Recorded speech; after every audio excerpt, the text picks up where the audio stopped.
maintenant à Kinshasa, N'oublie jamais ça. vous garantit la fraîcheur, la sensation. Les parfums d'Igor.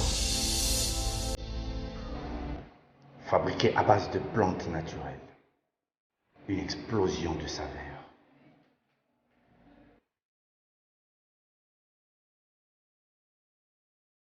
France, contactez-nous au +33 78 30 57 14. Et à Kinshasa, nous sommes au local 59 de l'immeuble Boutour. Fabriqué à base de plantes naturelles. N'oubliez jamais ça. Deuxième partie Critique Info, messieurs et dames. Aujourd'hui, comme je l'ai dit, nous connaîtrons le président, le premier vice-président de l'Assemblée nationale. Et ça sera le professeur André Mbata. Le Palais du Peuple est habillé en son nom. Aujourd'hui, le Palais du Peuple et André Mbata. La proposition de loi modifiant et complétant la loi sur l'agriculture 2011, portée par Baatulou Kwebo, a été déclarée recevable ce mardi par le Sénat. Moi, j'ai un point de vue contraire à ce projet de loi. J'ai entendu le président du Sénat, pour qui j'ai beaucoup d'estime et beaucoup de respect. Je partage d'ailleurs plusieurs opinions avec lui. Mais dans cette condition, je trouve que ça va être un peu dangereux. Pourtant, sur le principe, c'est bien. Le principe est très bien. Le principe, c'est lequel? C'est que tous les pays du monde deviennent très forts par les investissements, par le fait que les investisseurs viennent. Et les investisseurs ne sont pas forcément congolais. Les investisseurs ne sont pas forcément des nationaux. Ils sont aussi des étrangers. Mais le contexte est différent. Dans des pays où les lois sont fortes, où les institutions sont fortes, où la réglementation est respectée, c'est normal. Mais dans un pays aussi faible comme le nôtre, où nous savons comment ces choses se passent, c'est extrêmement compliqué d'ouvrir ça comme ça aux étrangers, parce que les nationaux eux-mêmes n'ont pas d'abord beaucoup de problèmes, n'ont pas d'abord beaucoup d'opportunités. Ce que moi je pense à côté, c'est que si l'État peut faire en sorte que Topé ça plus de chances na ba nationaux na biso ou ada déjà na cadre agriculture, Topé ça bango plus de chances que l'État a tient à disposition na bango ba subside moko quelconque et go permettre biso dans 5 ans ou 10 ans commerçants congolais on a beaucoup plus d'argent, beaucoup plus de capitaux. Et plus ils deviendront grands, ils peuvent maintenant former des groupes. Et quand ils vont former des groupes, ils deviendront beaucoup plus forts au point que lorsque les étrangers viendront, la concurrence est going tenir. Mais si nous ouvrons maintenant le jeu aux étrangers en leur disant, bon, venez, vous allez prendre nos terres, vous allez cultiver, ainsi de suite, nous donnons à ces gens-là la force. Imaginons un peu. Imaginons que les étrangers, bangonde passe à la sucre. Imaginons que les étrangers, bangonde passe à la farine. Bangonde passe à la makala, braise. Bangonde passe à la biso, haricots, riz. Mais ce sont les denrées de première nécessité. Ce qui te pèse si bango yango, bangonde basala yango, est-ce que vous imaginez les risques auxquels on s'expose? C'est-à-dire que moindre problème na bango, ils font la rétention des stocks, on est foutu. Or, ce que tu penses aux nationaux, il a été prouvé qu'avec un peu de patriotisme économique, ça peut nous permettre de nous en sortir. Et que ok, donc bien. Bon, là, c'est vrai, je suis dans la fibre nationaliste.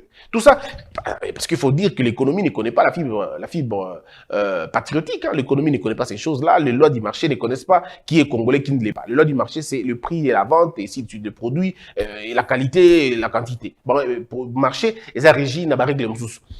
Mais je peux m'imaginer, et c'est que je suis en train de dire, je suis convaincu qu'il y a des gens qui sont beaucoup plus futés que moi, qui comprennent la question mieux que moi et qui peuvent proposer mieux que moi sur la question. Parce que, il faut le dire, c'est un domaine assez vaste où il y a beaucoup d'évolutions aujourd'hui et que beaucoup sont plus intelligents que moi sur la question. Mais je pense humblement que allons-y doucement dans cette affaire. Parce que lorsque vous donnez quelqu'un 25 ans, il y a contrat renouvelable. Mais donc, il peut faire 3 fois renouvelable. 25, 25, 25, c'est fini. Donc, le gars peut s'enrichir comme il veut. Par contre, si nous fermons le projet en disant, par exemple, on donne 5 ans, on donne 10 ans, renouvelable 1 fois ou 2 fois. Ou même, on peut dire, nous faisons ça, mais à condition que transfert à l'intelligence et salima. Ça fait encore se comprendre. On dit, bon, l'agriculture n'est pas d'abus, il n'y a pas de problème. Mais quand vous le faites, au bout de 5 ans, 6 ans, tu veux transmettre l'intelligence d'abino. Et pas à Congolais. Pas seulement le SMIC, parce que le piège des Awana, le Congolais risque de travailler éternellement pour des étrangers chez eux. Par contre, s'ils viennent, ils transmettent l'intelligence, et pas les Congolais, et que les Congolais vont récupérer et qu'on a 10 ans après, ou même chose de logique à 25 ans après, moi ça me gêne pas. Vous venez, vous commencez à investir, mais dans 25 ans, vous partez, vous laissez la terre, vous laissez les infrastructures aux Congolais qui reprennent la chose. Je pense qu'on peut encore aller dans ces conditions-là. Mais il a été prouvé que les agriculteurs congolais, baza moins ébélés, mais seulement baza éparpillés. Nous avons la petite agriculture et la grande agriculture qui pose problème. Mais la petite agriculture, vous avez déjà wana. Mais c'est en fusionnant, comme l'a fait à l'époque Lula, c'est en fusionnant, je dis la petite agriculture, c'est en fusionnant les petits agriculteurs qu'on est arrivé à faire des grandes agricultures. Parce que regardez, Bokangisi, la coopérative, il y a 15 mamans, pas 20 messieurs. Bokangisi, il y a 20 agriculteurs. Et que Bassali a regroupé, l'ingénieur Moula nous a donné même un très bon scénario ici, une très belle démonstration. Nous pouvons réussir à construire écosystème Moussou. On peut le faire. Parce que ce qui bat maman a dit, par exemple, on va prendre 200 kilos, il y a maïs, il y a ça là. À produire 200 kilos de maïs, une autre femme plus 150 kg de maïs. On vous a produit tout. Ben, alors, ce qui va être ok, l'État va vous mettre en place ensemble. Vous avez 15, vous avez un tracteur. Et l'État met soit un à gérer bango ou bien quelqu'un. Ils s'entendent en tout cas pour qu'il y ait des biens. Donc, on aura 200 tonnes, 150 tonnes, 30 tonnes, 40 tonnes, 50 tonnes. On produira à la limite 1 tonne ou 2 tonnes. Alors, si tu produire déjà 1 tonne, 2 tonnes, et que tu as un problème de conservation, et que l'État, lui, met en place un système, il y a conservation, il y a moyennant quelque chose. Donc, les mamans n'auront plus peur d'aller faire les champs. Elles vont faire le champ, peu importe la quantité qu'ils amèneront, et vous allez bien conserver. Et puis, après avoir bien conservé, maintenant, on a commis qu'on évacue un go. Vous allez voir que les gens vont travailler encore davantage. Au bout d'une année, au bout de 2 ans, les gens vont déjà chlore est belé. Là où c'était des 15 et qu'on va 30, va 30 et qu'on va 50. Et puis on peut maintenant construire des vraies dynamiques. Et l'agriculture, nous pouvons réussir ce problème-là. Le problème du Congo, ce n'est pas aller voir les solutions à l'extérieur. Nous voulons des solutions immédiates. Il n'y a pas de solutions immédiates pour de grands problèmes. Tous les grands problèmes ont besoin de solutions progressives. Parce que la solution progressive intègre en son sein une certaine éternité ou un certain perpétuellement. Ça continue comme ça. Mais ce qui possède une solution rapide et immédiate, une solution rapide, elle est précaire.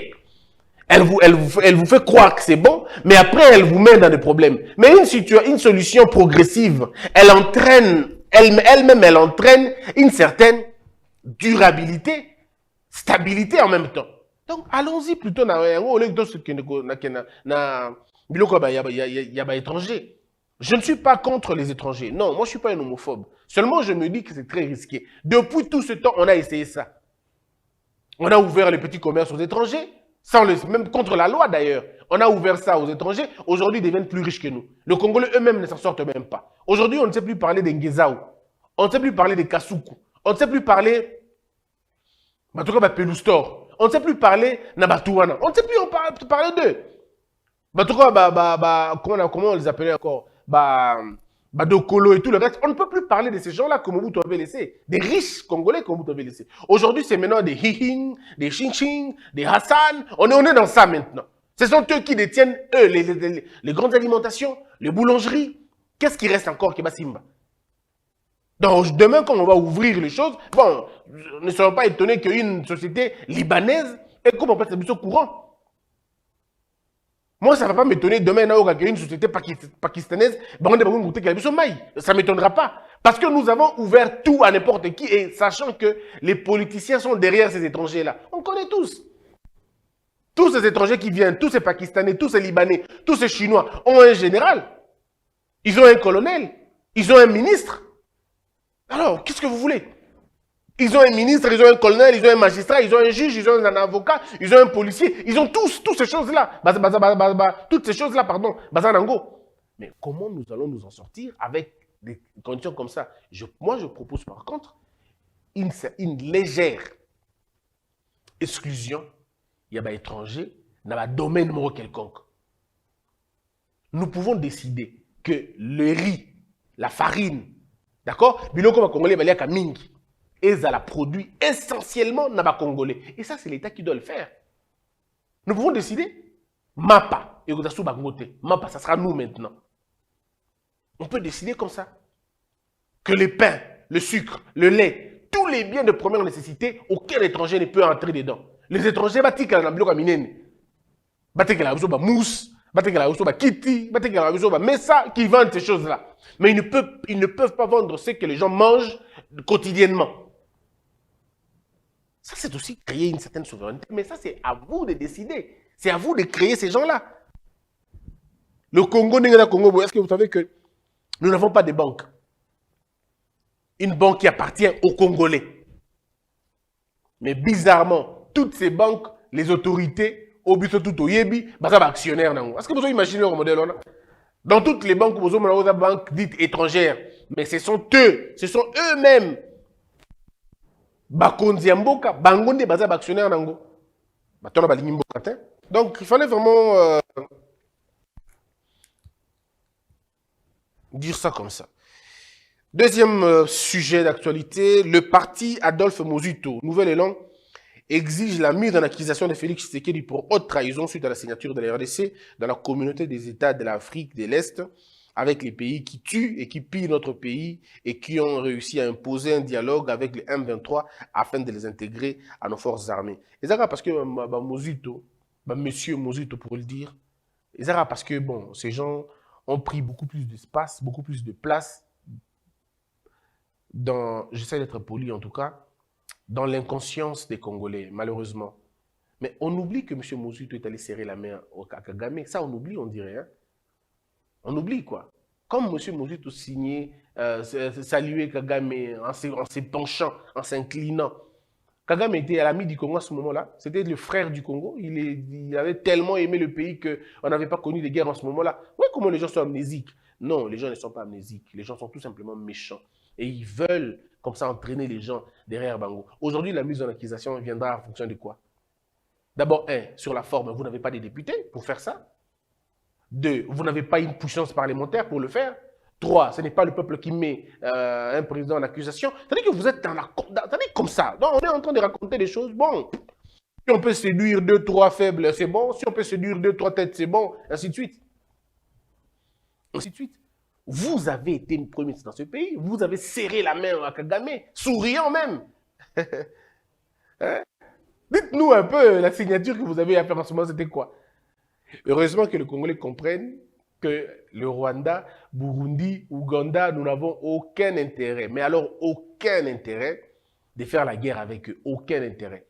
Nous pouvons par contre faire, si nous pensons qu'ils nous attaquent, faisons comme eux. Nous avons des terres aussi. Donnons, à mon avis en tout cas. Si nous estimons que le Rwanda utilise les M23, mais qui ne connaît pas les FDLR? Les FDLR, c'est un mouvement rebelle du Rwanda. Utilisons les FDLR. Donnons à l'FDLR un peu d'argent. Nous connaissons les ADF, ex-axe Ouganda et Burundi. Finançons-le.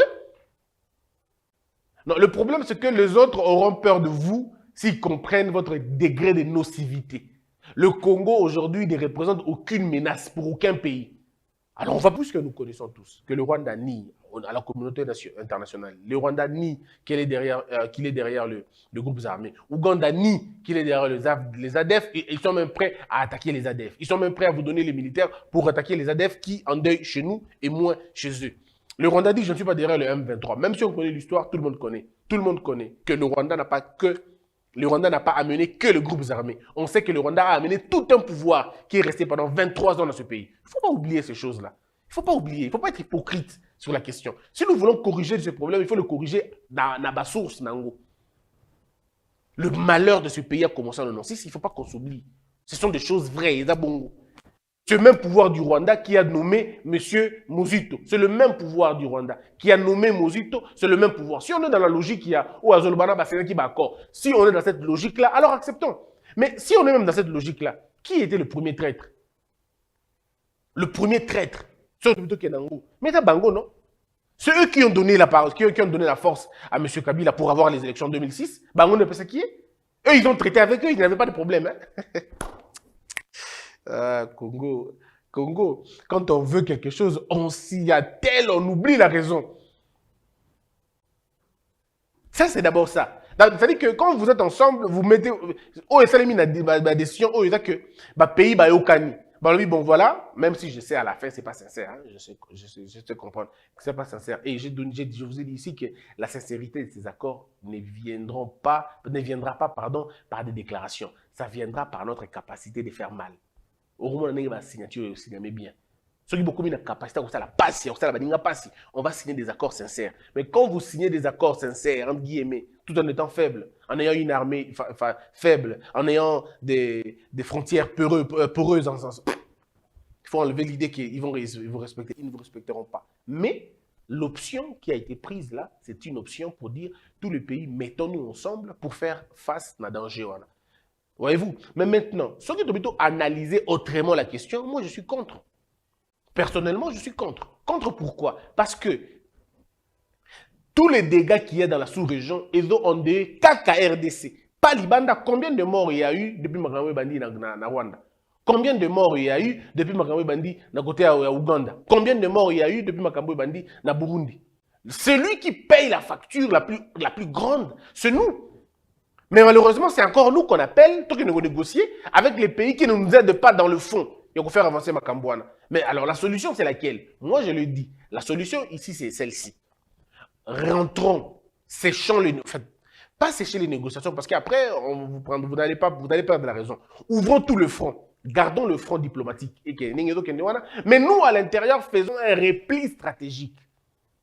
Et c'est dans ces replis-là que l'on va construire maintenant un État. On dote notre armée, on la forme, mais avant de la former, avant de la doter, on l'exorcise d'abord. Exorciser l'armée nabiso, n'a très trop bazali kuna.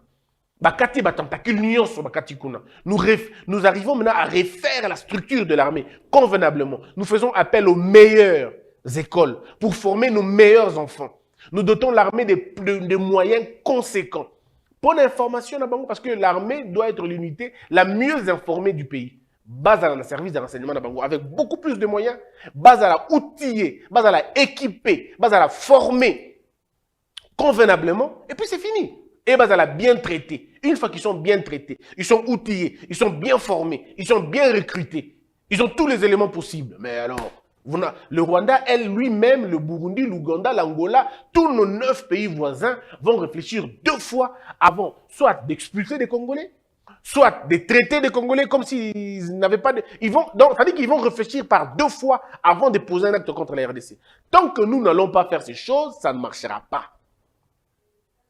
Mais pour donner l'information, Zali, ici, il ne s'agit pas d'un acte de trahison comme veut nous faire croire M. Mozuto. Non, le gouvernement dans lequel M. Mozuto a appartenu, c'est le gouvernement des trahisons.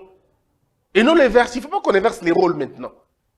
Ça, il fallait qu'on le dise de façon claire. Le M23 était devenu parti politique ici. Le brassage, tout le qui ne connaît pas que le brassage est l'une des raisons fondamentales et Armée Nabiso. Qui ne le sait pas? Mais qui avait signé ces accords de brassage? C'était nous un seul groupe armé, où écoutez déjà, depuis Félix Tshisekedi dans le pouvoir. C'était moi un seul groupe armé, au Boyebi, côté militaire dans bonne armée. C'était moi un seul cas. Mauvaise foi, c'est la mauvaise foi. La technique a véritablement changé. Ce n'est plus comme c'était avant. On s'entend, beaucoup de armée. Non, aujourd'hui, il y a une armée.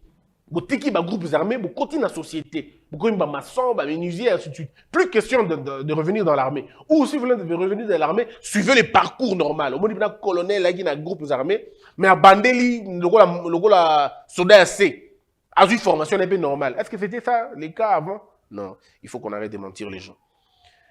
Donc, ça, il fallait vraiment que je le dise, ainsi de suite. Et puis, le chef de l'État a été clair. On appelle les Congolais à regagner la vie civile. Les combattants. Qui sont Congolais, qui sont à Kadeko, qui sont à M23, tout ça. Parce que ceux qui botiki Minduki, en tout cas, biso to considérer que Boza va payer on va frapper. Mais c'était ça. Mais pourquoi ils ne disent pas ça? C'est la mauvaise foi. C'est la mauvaise foi. Et c'est malheureux quand même. Hein? C'est malheureux quand on a des acteurs politiques qui, au lieu de réfléchir, au lieu de poser des problèmes comme il faut, ils sont dans des histoires de raccourcis et ainsi de suite. Je rappelle ici. Monsieur Mozito, moi j'ai beaucoup de respect pour lui. Mais alors, beaucoup de respect. Je n'ai rien à voir avec Monsieur Mozito comme la personne, Monsieur Mozito. J'ai un problème avec la gouvernance à laquelle il a appartenu et j'attaque ses idées, pas l'homme. J'insiste, pas l'homme. Le monsieur lui-même, je n'ai pas de problème avec lui. C'est un père des familles pour qui j'ai beaucoup de respect, j'ai beaucoup d'estime, mais ses idées, je ne les partage pas, je les combats. La gouvernance dans laquelle lui, il-même a fait partie, où il était même un architecte, un architecte passif de cette gouvernance, je l'attaque aussi. Mais pas l'homme, pas le père des familles. Non, pas du tout. Pas du tout.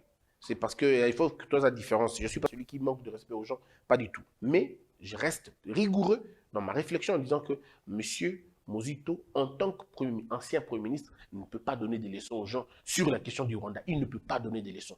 Puisqu'il a été là, il a salué Kagame incliné, hein, incliné en tout cas. Il a salué M. Kagame incliné. Donc il ne peut pas, lui, peut pas me parler de ça. Il faut qu'on laisse les autres parler, mais pas ceux qui ont été là et qui n'ont rien fait alors que la situation était pareille, parfois pire. Ils ne peuvent pas. Troisième information.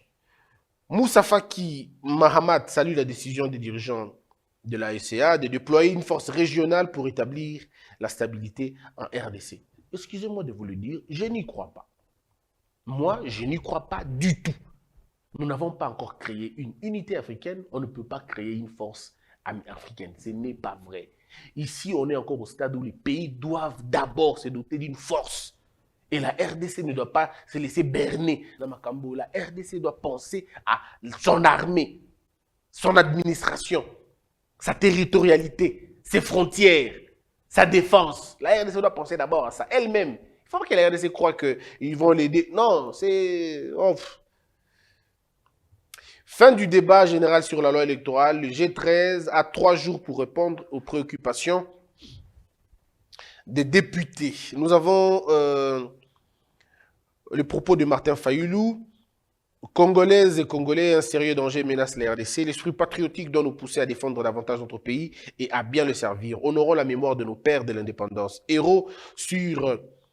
Haro sur les voleurs et les jouisseurs impénitents. Il est inadmissible qu'on laisse M. Tshisekedi livrer le pays entre les mains des groupes armés instrumentalisés. L'incompétence notoire de ceux qui ont usurpé le pouvoir du peuple est en train de peser lourd sur l'avenir du pays. Bon, ça, c'est ce qu'on a toujours raconté. Souvenez-vous, on parlait de ça aussi en 2006, on a dit ça en 2011, mais sans proposer véritablement le problème. Monsieur Mozit, M. Fayulu, depuis très longtemps, il ne propose pas.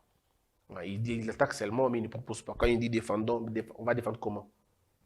Qu'on prenne des armes, qu'on fasse quoi exactement? Quand vous dites défendez, on fait quoi exactement? Ça, il ne nous le dira pas, malheureusement. C'est ce qui est quand même assez triste chez nous. Bon, c'est ce que l'on veut.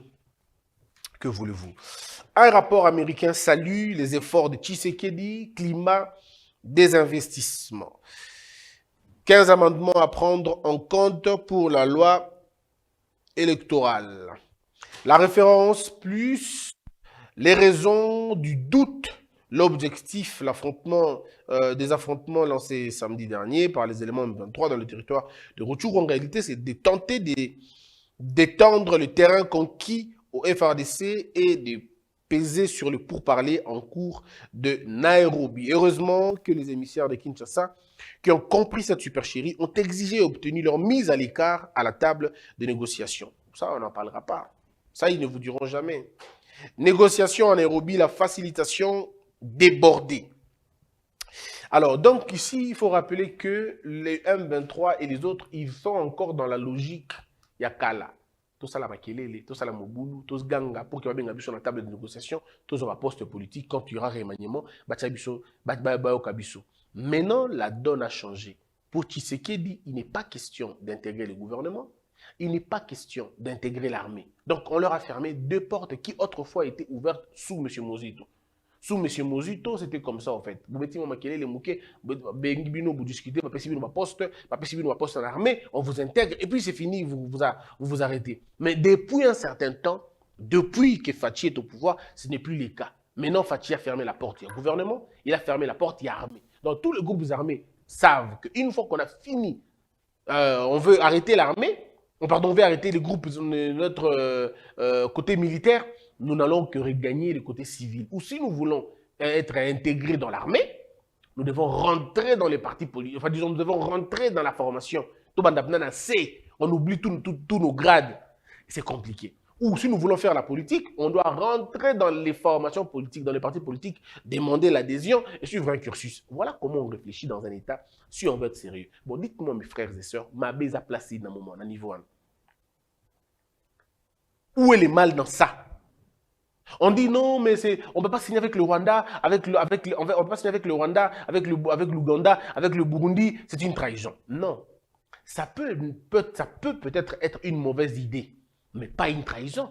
Parce que quand on veut rechercher la paix, on la recherche par tous les moyens. Mais moi, je dis ceci, personnellement, et ça n'engage que moi. Si j'étais conseiller du président de la République, je lui aurais dit, Monsieur le Président, ce que vous voulez faire avec le Rwanda, avec le Burundi, avec l'Ouganda, on l'a déjà fait.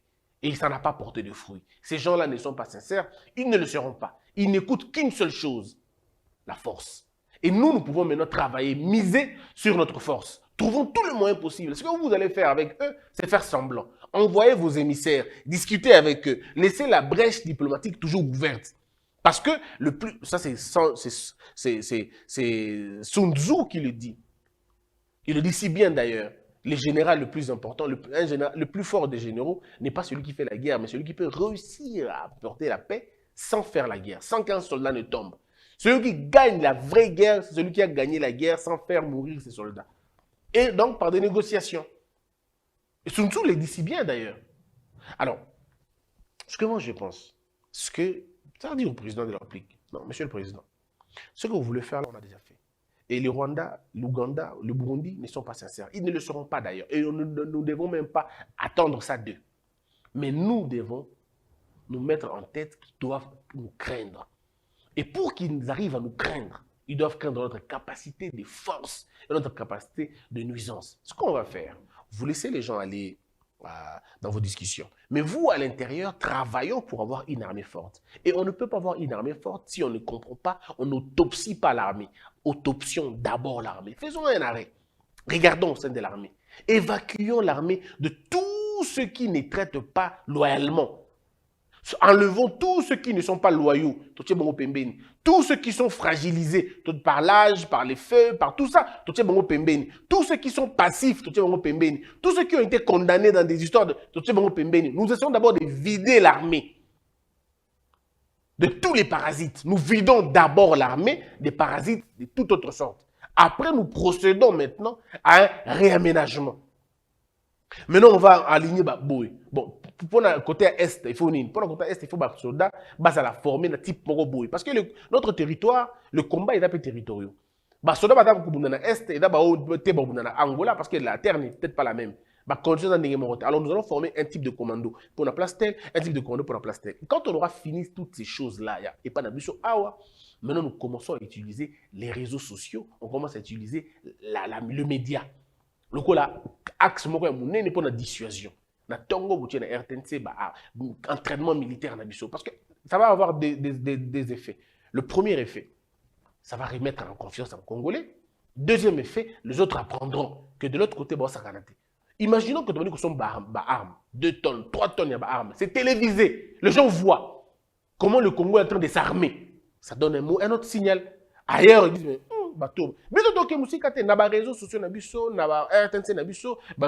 nous ne faisons que ça. Les autres vont comprendre que, on a jeté. Imaginez, on a 200 chars de combat. 15 hélicoptères. Et vous dites rien. Et meeting aérien. Et zongi.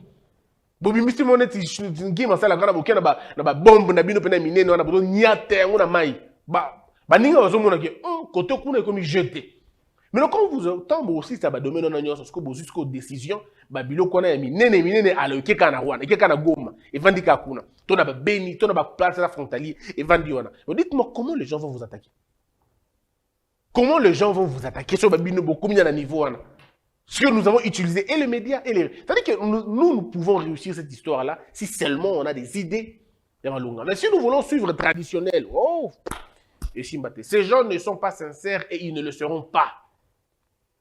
C'est à nous maintenant de décider comment on fait pour changer les choses. Bon, ce n'est qu'un point de vue, c'est à prendre ou Allez, c'en est fini pour aujourd'hui. Merci de nous avoir suivis. Que la peur quitte nos esprits et que Dieu bénisse la RDC. Debout Congolais, unis par le sang, unis dans le fort pour l'indépendance. Tués aux hommes, si obinois, daimana chino tueneleye, na kinyabana piko, na mosala, totonga mboka koleka kitoko, na kinyabana Kongo, toyembani, loyembo lonene ya lisa.